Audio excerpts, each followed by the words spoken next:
Welcome to Guide Guru. We hope this video helps. You start by opening camera and jumping straight to Pro mode. Enable RAW for detail because 100x magnifies noise and sharpening issues. Once done, mount the S25 Ultra on a tripod or brace your arms. Stability matters more than digital tricks. Next, choose 100x zoom and tap to lock autofocus, then switch to manual focus. This lets you fine-tune sharpness at extreme magnification, and you avoid hunting that ruins the shot. Now you balance exposure.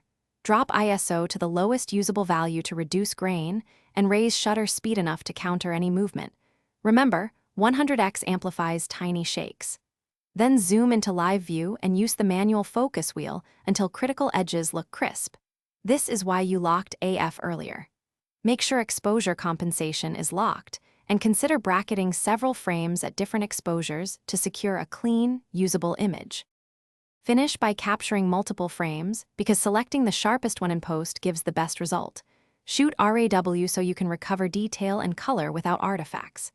If photos look soft, reduce zoom to 50-70x or try focus stacking. This compensates for lens limits. And if heat shimmer or haze blurs distant subjects, change shooting time. Early morning or late evening reduces atmospheric distortion. If problems persist, reset camera settings and repeat the steps. Thanks for watching. Consider subscribing if we helped you today.